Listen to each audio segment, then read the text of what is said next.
everybody, and welcome to another edition of Roller Pigeon Evolution. My name is Smitty, I'm your host, and my co-host Danny Castillo. Say hi to the folks, Danny. What's up, guys? Thank you for joining us.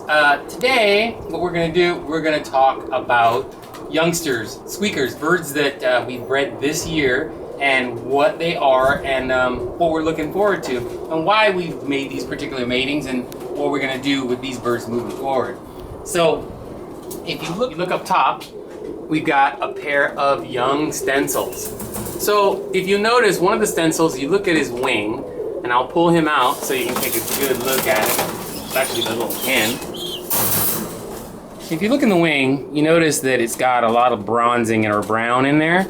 So what I'm trying to produce is a very, very clean stencil that does not carry that dark color in the wing. And also, you look at the beak, this one has a lot darker beak than I prefer. I like them to have a lot lighter beak with a little black stain on the end, and not the beak being itself dark. So this bird in particular will actually be flown. This is not going to end up in the stock pen. So we talk about keeping certain birds and removing other birds. Well, this one will be flown. Chances are he'll probably get eaten. Hopefully not, but that's what's going to happen. Then you look at the nest mate. The nest mate, again, is very different.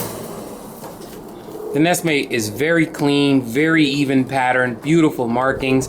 And you look at the beak, light beak with a dark stain on the tip. Ideal for stock purposes. So this one right here will probably end up being a stock bird. I won't fly it. Beautiful specimens. This right here is a Andalusian badge baldy, or mark, whatever you want to call it. So that is actually a blue star crossed with some of Robert Miller's stuff. So if you know Robert Miller, we did this crossing with my blue star and the Robert Miller stuff, and it turned out really good. We sent some of the birds up to Sacramento to be flown by a guy by the name of Thomas Threadgill. They call him TNT Loft. If you know him, he rolls some pigeons, but he flew some of those, and anywhere from 30 to 40 feet, great speed. So that one right there will be flying. If you look down here next, you got 3 muffs. These are all off the same pair. And what those muffs are 1353 Smith birds. Those are pure 1353, both sides. The parents come from a gentleman by the name of Charles Robinson. May he rest in peace. He passed away earlier in the year, and I've known Charles since I was about 14 years old, and just a great pigeon man, guy who really knew his birds. The original 1353 was bred by J. Leroy Smith, 1375, another J. Leroy Smith bird. Those birds were all owned by Richard Parra, another guy that knows birds, been in the hobby for a long time. You may see him at the shows. He's a guy that you want to talk to, you want to pick his brain. Keep that name in your memory, Richard Parra. And what do you plan on doing with these? So those right there are stock birds. All of them are stock birds because the birds that they were bred off are all very old birds. I will fly babies off of these birds, but these birds are not going to fly at all.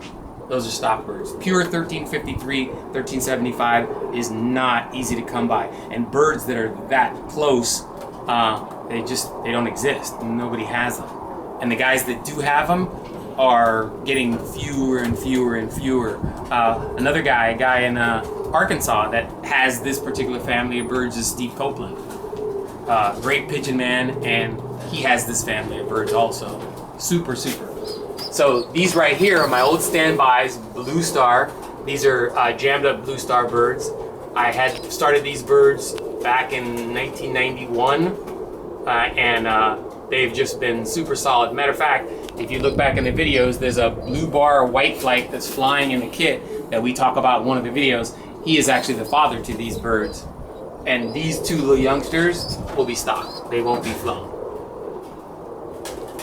Right on. So then you look over here, this is another little project that I was working on. This is a red-headed hen 1220 cross, and I've been trying for a long time to get the muffs that big, and finally got it to how big I wanted it.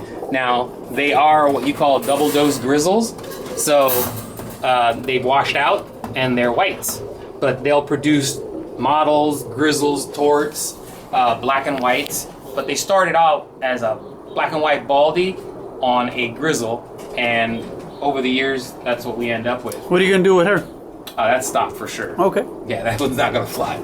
I've got 2 like this. I probably won't breed any more than that, and then I'll start breeding those just for the muff size, and when I get enough of them, then I'll fly the babies. This right here is kind of interesting. These are 2 birds that, these are nest mates, but they come off of a half brother and sister mating that go back to my original blur cock, what I call my cream cock. The cream cock is the father to both of these birds' parents, and on the mother side is 2 other birds. But the cream cock is no longer alive, and these are 2 offspring of him. I put them together, and they produced me these grizzles. Super, super fast. These right here, because they're kind of the last of the Mohicans, they're gonna be stocked. Right here, out of the same family, made up a little different. These are both blur. You've got a black, and you've got this little recessive red. Keep in mind, these both carry indigo, because they will produce Andalusians. On this side, a little different, because there is, these will also produce Andalusians. They're grizzles, but they carry indigo. These right here, I bred off of a pair from Richard Apodaca, and they're basically 514. That's the base of the family. These are to be stocked. They're not going to be flown.